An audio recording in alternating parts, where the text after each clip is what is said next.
Ouais, Seigneur, merci pour ta parole, Seigneur. Merci pour cette, euh, cette parole qui est si précieuse, la parole de Dieu. Et merci de nous édifier avec cette parole, Seigneur, qu'elle nous, euh, qu'elle nous fasse du bien, qu'elle nous parle, qu'elle nous édifie.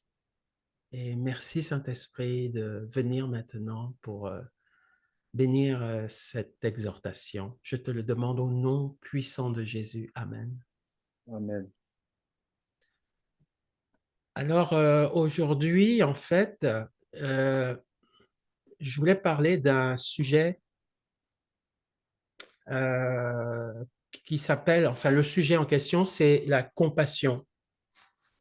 Mhm. La compassion et je suis un petit peu, comment dirais-je, je vais apprendre finalement, pendant que j'exhorte sur ce sujet, moi-même je vais apprendre parce qu'on a tous besoin de grandir dans la compassion. Et, euh, et j'avais cette réflexion dernièrement en lisant le livre de Job.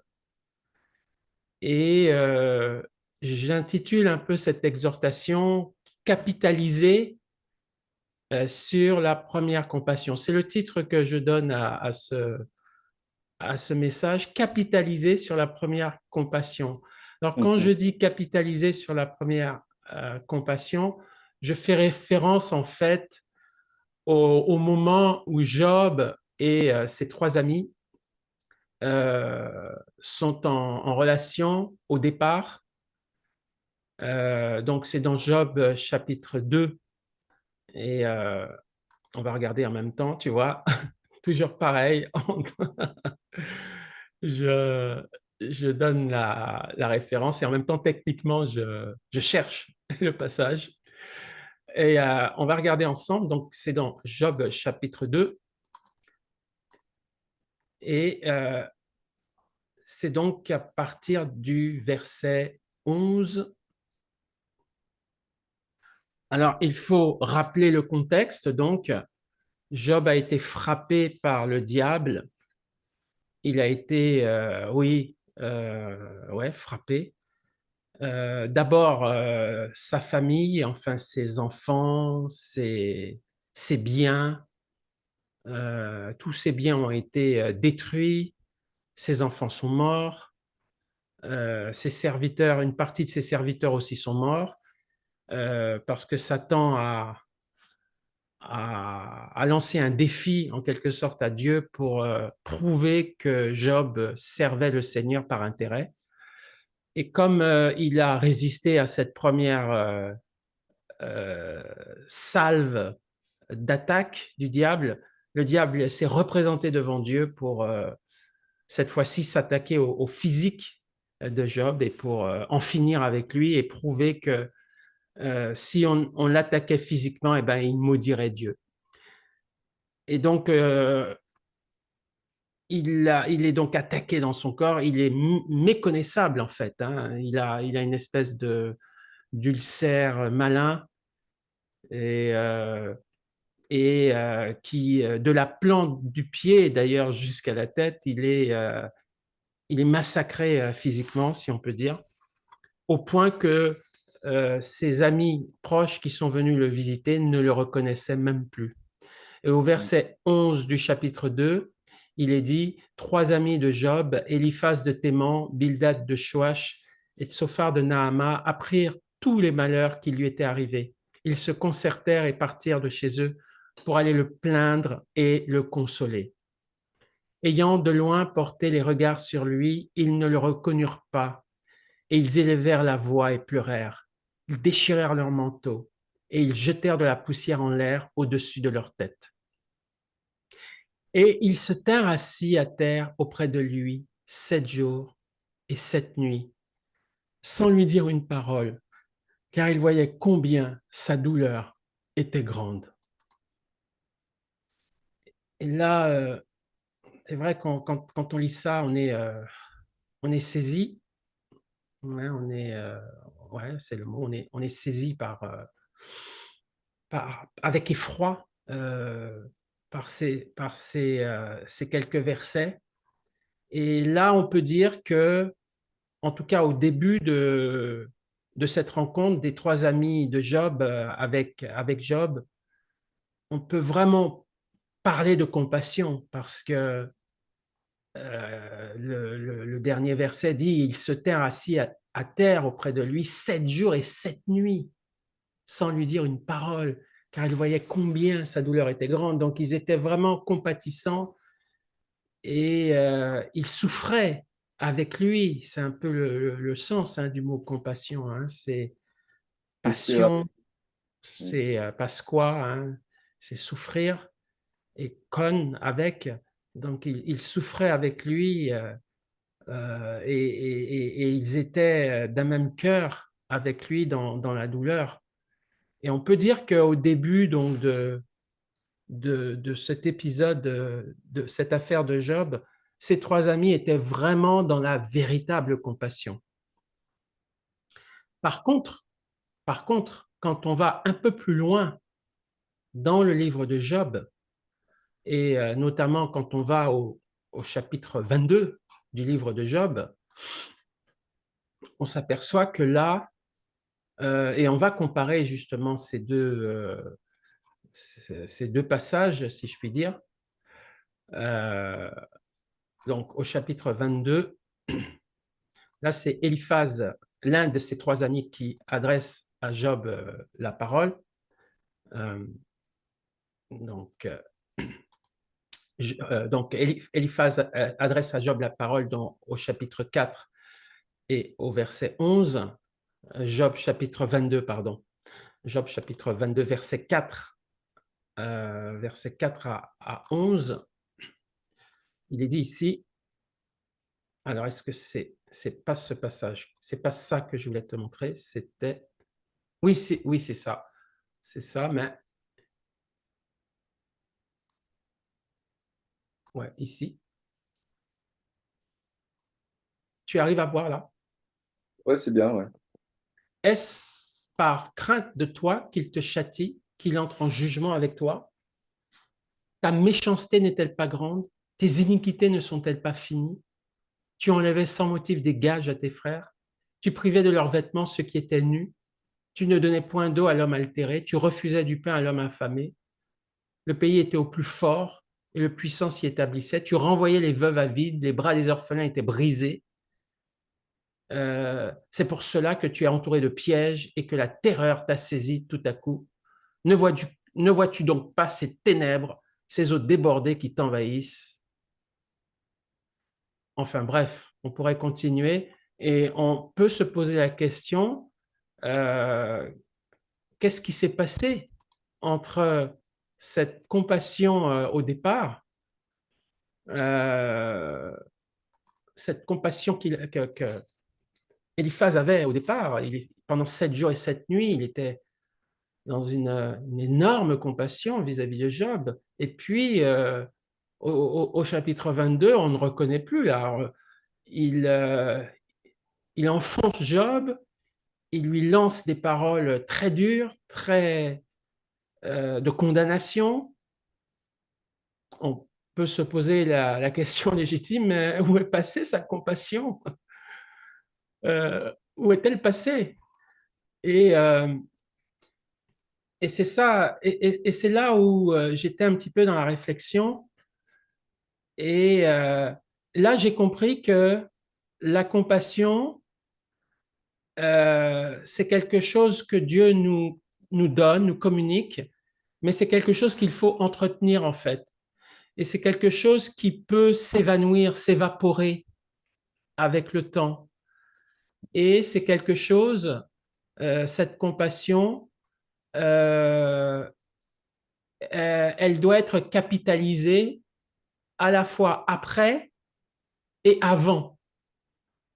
Euh, et donc, le Seigneur me montrait que euh, pour maintenir cette compassion, il y a un certain nombre de choses en fait à comprendre, à faire ou à réaliser. dans son cœur pour qu'on ait cette compassion que Dieu a aussi envers nous et envers ceux qui souffrent. Comment la capitaliser, comment la maintenir pour qu'on ne sombre pas, pour que cette compassion finalement s'éteigne, s'étiole, et que de compassion, on en arrive à condamner finalement, Ouais. à être sans pitié. Et la première chose, en fait, je pense que Dieu nous recommande de beaucoup prier et de beaucoup chercher le Seigneur lorsqu'on est en face de quelqu'un pour lequel on a un début de compassion. Oui, de le faire avant de répondre ou de conseiller cette personne qui souffre. Donc, il ne faut pas trop se précipiter en fait à parler. Et c'est une bonne chose que les amis de Job, finalement, ont fait ce qu'il fallait au départ. Ils ont eu la bonne attitude. Pendant 7 jours et 7 nuits, ils n'ont pas parlé. Alors, est-ce qu'ils ont prié? Est-ce que pendant ce moment de pause où ils étaient vraiment en communion avec les souffrances de Job, est-ce qu'ils ont, est-ce qu'ils ont prié? Est-ce qu'ils ont demandé au Seigneur de leur, de renouveler cet amour, cette compassion pour Job?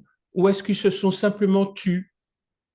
Ils n'ont rien dit, mais ils n'ont pas vraiment prié ou cherché la face de Dieu. Mm. Donc, la première chose, devant quelqu'un qui souffre, devant quelqu'un pour qui Dieu nous donne de la compassion, pour pour qu'on veuille que cette compassion se poursuive et aboutisse à quelque chose de positif au bout, il faut être extrêmement lent à parler et pendant qu'on constate cette souffrance et, et pendant qu'on reçoit cette compassion primitive qui vient de Dieu, il faut beaucoup prier et il faut chercher le Seigneur pour cette personne. Ça, c'est la première chose que le Seigneur me montre. Ensuite, ce que Dieu me montre aussi dans ça, c'est que la compassion, c'est une grâce imméritée.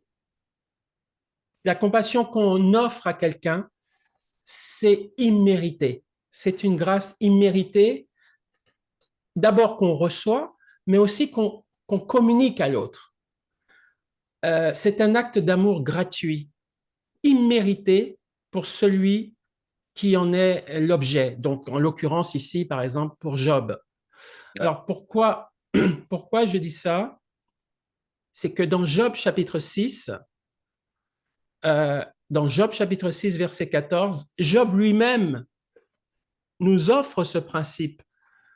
Job dit, et je vais, euh, je vais montrer le passage en même temps. Donc, c'est bien ça, ouais.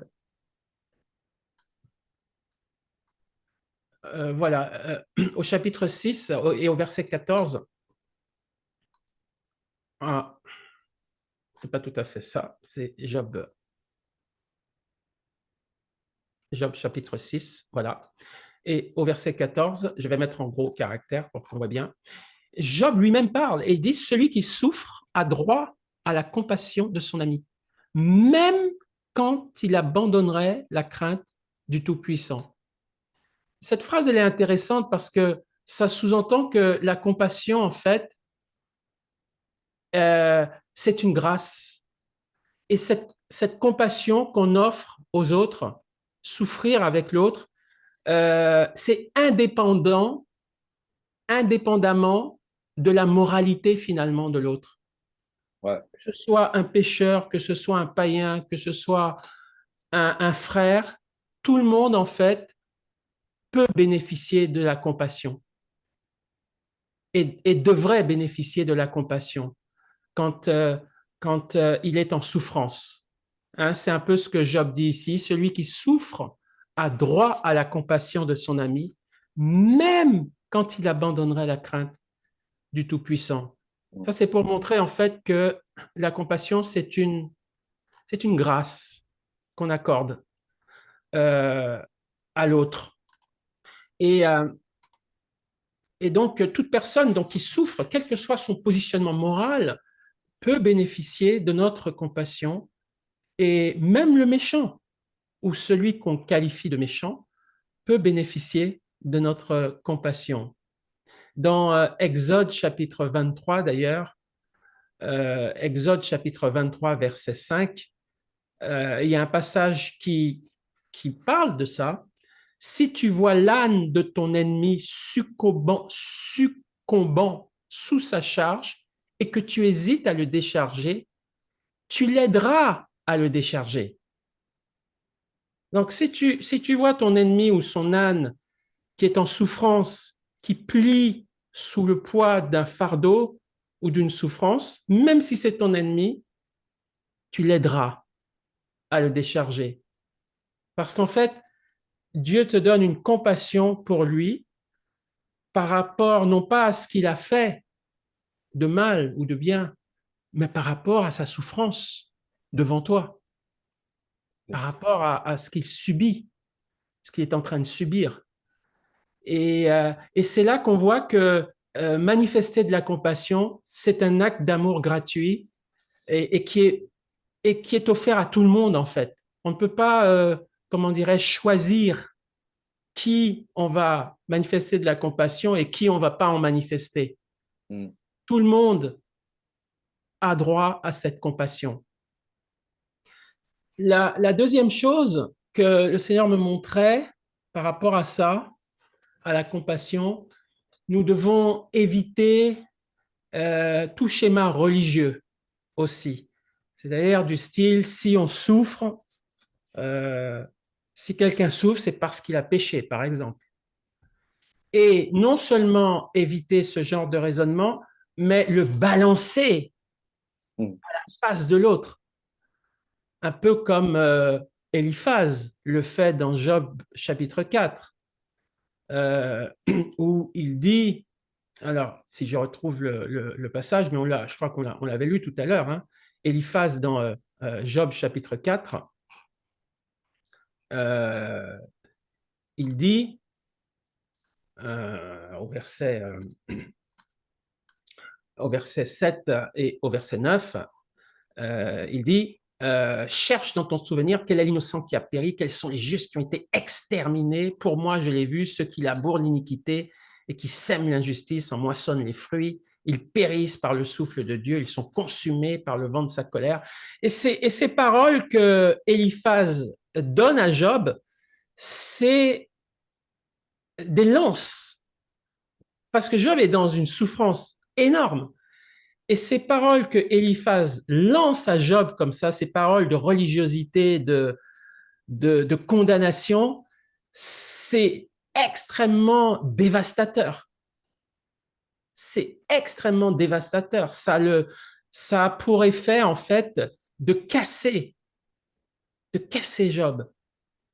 Donc, non seulement c'est religieux parce que c'est faux, c'est pas parce que on souffre qu'on a péché, mais en plus le dire à Job pendant qu'il est en train d'agoniser, de souffrir, lui lancer ces paroles sont des paroles vraiment de dévastation. Et là, c'est vrai, nous devons vraiment éviter, en fait, de rajouter à la souffrance d'autres souffrances ou d'autres paroles qui vont dévaster finalement la personne plus qu'autre chose. Je pense aussi, et là, on va regarder ensemble dans 2 Samuel chapitre, 2 Samuel chapitre 16. Tu te rappelles quand Shimei Ouais. maudit David, le roi David, Quand il quitte Jérusalem. Ouais. quand il quitte Jérusalem, il va très mal, David. Il est abandonné, il est trahi par son fils Absalom, Mm. qui a fomenté un coup d'État. Il est persécuté par Saul et les hommes de Saul, il est persécuté par eux. Il est dans une détresse pas possible. Et là dans une telle situation-là, c'est un homme abattu, cassé, KO, qui a besoin de compassion en fait, qui a besoin qu'on souffre avec lui, qui a besoin d'être soutenu. Et là, on a quelqu'un qui non seulement ne le soutient pas, mais va asséner des paroles pour casser, pour enfoncer ou augmenter la souffrance de David. De Samuel 16, versets 5 à 8, David était arrivé jusqu'à Bachurim, et voici, il sortit de là un homme de la famille et de la maison de Saül, nommé Shimei, fils de Guéra. Il s'avança en prononçant des malédictions, et il jeta des pierres à David et à tous les serviteurs du roi David, tandis que tout le peuple et tous les hommes vaillants étaient à la droite et à la gauche du roi. Shimei parlait ainsi en le maudissant. Va-t'en, va-t'en, homme de sang, méchant homme. L'Éternel fait retomber sur toi tout le sang de la maison de Saül dont tu occupais le trône. Et l'Éternel a livré le royaume entre les mains d'Absalom, ton fils, et te voilà malheureux comme tu le mérites, car tu es un homme de sang. Alors évidemment, c'est dur ça, hein. Ouais. C'est très dur parce que il a besoin d'autre chose en fait. David, à ce moment-là, il a besoin de soutien, il a besoin de compassion en fait. Et Shimei va lui donner tout le contraire de ce dont il a besoin. Et je parle pour moi, je parle pour nous. Hein, c'est vraiment des choses, je pense, qui nous parlent, qui me parlent. Et, euh, et ça m'amène, moi personnellement, à vraiment faire attention, à être attentif à ce qu'on peut avoir à dire lorsque quelqu'un est dans une grande souffrance, de ne pas en rajouter en quelque sorte. Et puis aussi, éviter donc de prononcer des paroles négatives aussi, ou des paroles qui n'ont pas d'espérance. Parce que le Seigneur aussi, effectivement, m'a montré que celui qui souffre a besoin d'espérance et d'espérer une délivrance. Il a besoin que on lui montre une porte de sortie ou que on suscite la foi en lui pour espérer une porte de sortie. Mhm. Euh, et donc, euh, et donc comment dirais-je, voilà, il a besoin de paroles qui vont, qui vont donner de l'espérance. Parce que le but, en fait, de la compassion, quand elle est pleine et quand elle arrive à son but final, c'est d'aboutir après cette prise de conscience, de souffrir avec la personne. C'est un accompagnement pour tenter d'aboutir à quelque chose de positif, c'est-à-dire à être d'une manière ou d'une autre délivré de cette souffrance. C'est dans ce sens-là que on a la compassion. On a la compassion avec l'espérance que la personne puisse être délivrée de cette souffrance et lui communiquer des paroles qui produisent cette espérance.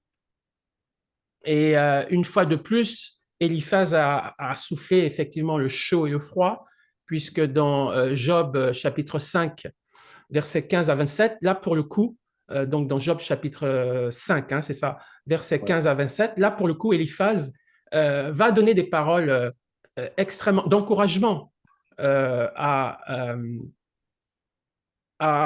Job. Il dira, il relève les humbles, au chapitre 5, verset 11, et délivre les affligés. Il anéantit les projets des hommes rusés et leurs mains ne peuvent les accomplir. Ainsi, Dieu protège le faible contre leurs menaces et le sauve de la main des puissants. Et l'espérance soutient le malheureux. Heureux l'homme que Dieu châtie, ne méprise pas la correction du Tout-Puissant. Il fait la plaie et il la bande, il blesse et sa main guérit. 6 fois il te délivrera de l'angoisse, et 7 fois le mal ne t'atteindra pas. Il te sauvera de la mort pendant la famine et des coups du glaive pendant la guerre. Tu seras à l'abri du fléau de la langue, tu seras sans crainte quand viendra la dévastation. Ça, c'est curieux parce que ce même Éliphaz, avant et après, va sortir des paroles extrêmement dures et dévastatrices, et en même temps, là, on le voit sortir des paroles d'espérance.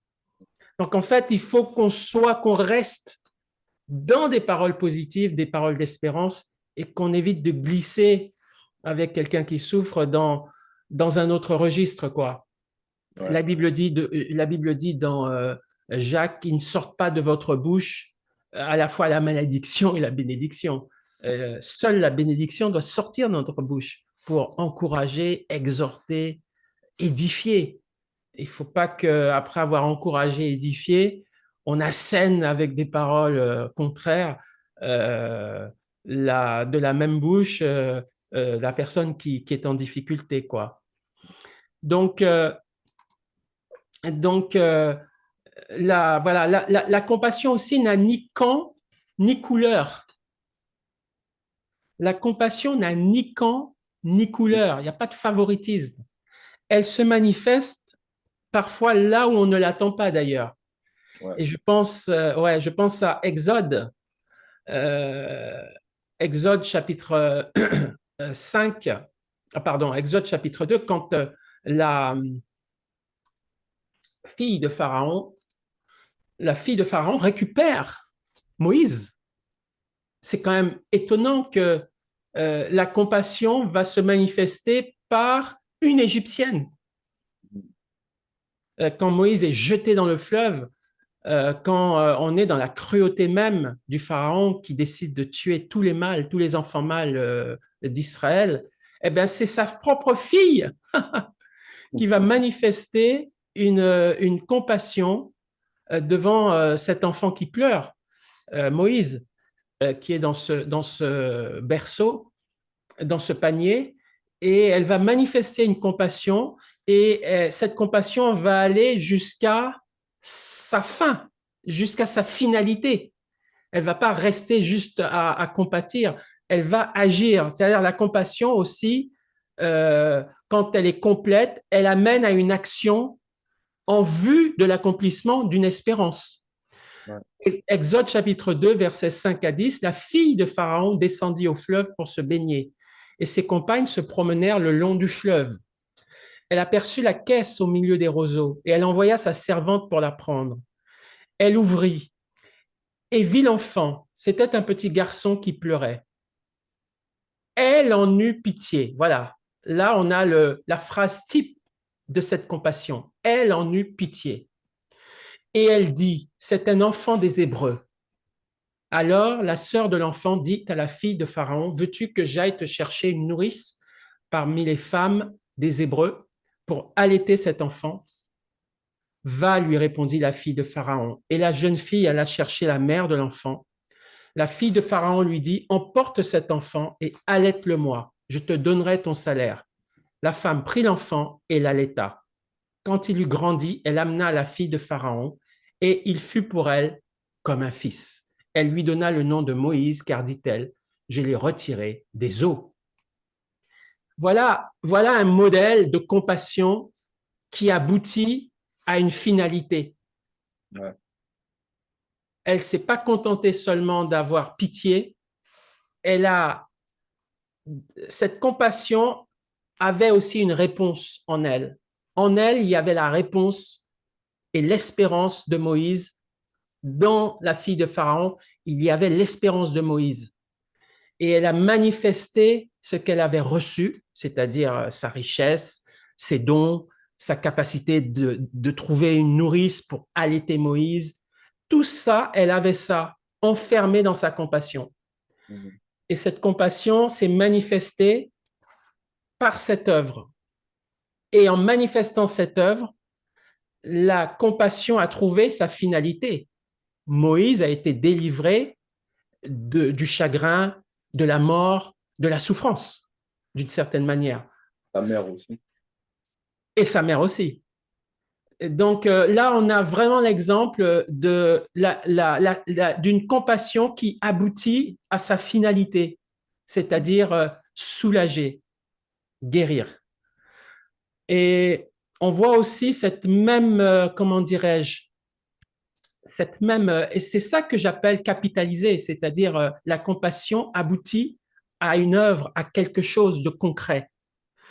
Euh, aujourd'hui, malheureusement, le fait de ne pas croire à la guérison divine pour certaines assemblées, moi-même, je venais d'une assemblée qui ne croyait pas à la guérison divine, qui ne croyait pas que Dieu pouvait délivrer, euh, qui n'impose pas les mains aux malades, etc. Donc, le fait de ne pas croire à la guérison divine ou de ne pas pratiquer la prière de délivrance ou de guérison, ben, ça incite à culpabiliser celui qui souffre et donc à diminuer notre compassion à son égard.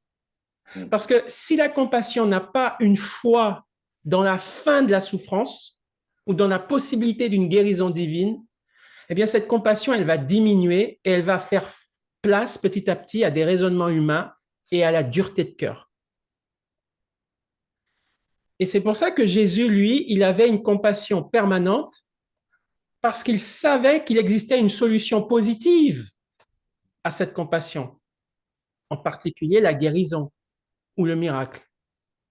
Donc, quand Dieu met en nous cette foi dans la guérison et dans le miracle, ça fait partie de la compassion. Ça fait partie, c'est l'outil par lequel la compassion peut amener l'espérance. Donc, ça fait partie intégrante de la compassion, la foi dans la guérison. Ça en fait partie. Et si on enlève ça, ben, il va manquer quelque chose à la compassion. Ouais. Elle peut pas, elle peut difficilement se réaliser et se bonifier en quelque sorte. Et Dieu nous a donné donc des moyens de soulager les autres, notamment par des dons de miracles de guérison ou par d'autres moyens, comme on a vu, par exemple, quelqu'un qui a les moyens financiers peut soulager quelqu'un qui est dans la misère, ou, euh, ou quelqu'un comme Moïse avec la fille de Pharaon. La fille de Pharaon avait les moyens d'enlever Moïse de cette mort certaine et de l'élever. Donc, ce n'est pas nécessairement que des choses liées à la guérison ou à la délivrance. C'est des choses que Dieu met en nous et qui sont des réponses à la souffrance et à la compassion qu'on a manifestée envers quelqu'un.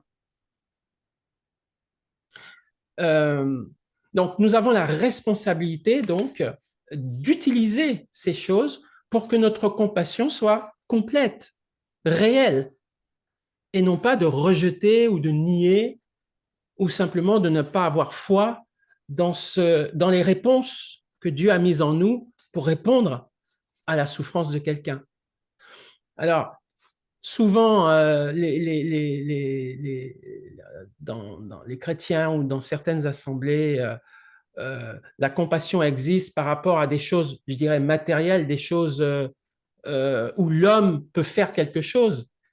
Mais là, ce qu'on voit aussi malheureusement, c'est que lorsque l'homme ne peut plus rien faire, Dieu peut faire quelque chose. Et c'est surtout valable dans le domaine de la guérison ou de la délivrance. Là, nous, on ne peut rien faire dans ce domaine-là, mais Dieu peut faire quelque chose.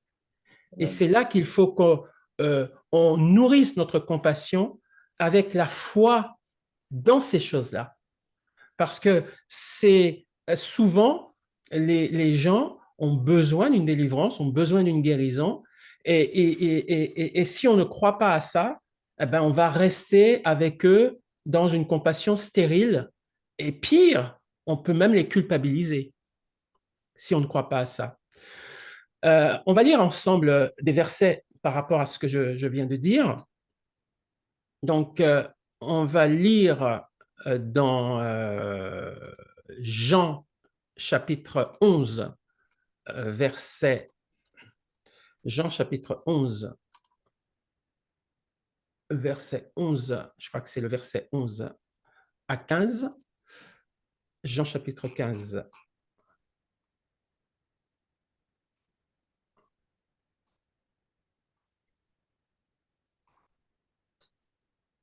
Ah, j'ai un souci là, j'ai quelque chose qui ne va pas.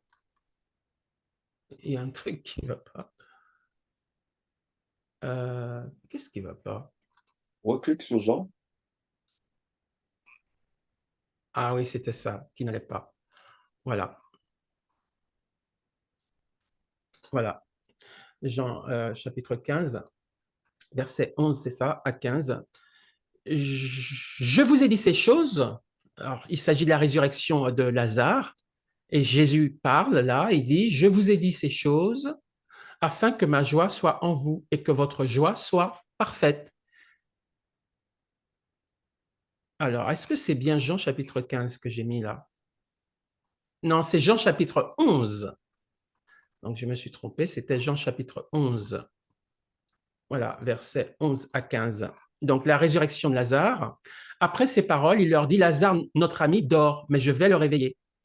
Les disciples lui dirent, Seigneur, s'il dort, il sera guéri. Jésus avait parlé de sa mort, mais ils crurent qu'il parlait de l'assouplissement du sommeil. Alors Jésus leur dit ouvertement, Lazare est mort, et à cause de vous, afin que vous croyiez, je me réjouis de ce que je n'étais pas là, mais allons vers lui.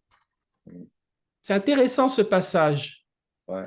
En fait, Jésus a une compassion et sa compassion est d'autant plus puissante qu'il sait qu'en lui, il y a les ressources que Dieu a mises en lui pour répondre à cette compassion. À cause de vous, afin que vous croyiez, je me réjouis de ce que je n'étais pas là, mais allons vers lui. Pourquoi? Parce qu'il sait qu'il a en lui une réponse à cette souffrance. Il va pouvoir prier pour sa résurrection. Et là, on peut parler d'une compassion complète, entière, pleine, qui glorifie le Seigneur, parce qu'il y a une finalité au bout. Il y a un miracle au bout que Dieu seul peut faire. On voit aussi dans Matthieu chapitre 29, lorsqu'ils sortirent de Jéricho, une grande foule suivit Jésus. Et voici deux aveugles assis au bord du chemin entendirent que Jésus passait et crièrent « Aie pitié de nous, Seigneur, fils de David ». La foule les reprenait pour les faire taire, mais ils crièrent plus fort « Aie pitié de nous, Seigneur, fils de David ». Jésus s'arrêta, les appela et dit, « Que voulez-vous que je vous fasse ?» Ils lui dirent, « Seigneur, que nos yeux s'ouvrent. » Ému de compassion, Jésus toucha leurs yeux et aussitôt ils recouvrèrent la vue et le suivirent. Voilà, voilà. Jésus, ému de compassion, toucha leurs yeux et aussitôt ils recouvrèrent la vue. Cette compassion qu'il a dans les tripes, il songe à une chose. Qu'est-ce que je peux faire ou qu'est-ce que le Seigneur peut faire pour soulager cette souffrance? Il n'est pas en train de penser qu'est-ce qu'ils ont fait pour mériter ça ou pourquoi ils sont comme ça, est-ce que c'est pas de leur faute? C'est pas ça sa réflexion. Sa réflexion, c'est de se dire qu'est-ce que je peux faire pour que cette souffrance s'estompe, diminue ou disparaisse? Et la compassion, la véritable compassion cherche une finalité positive à la souffrance de l'autre. Alors,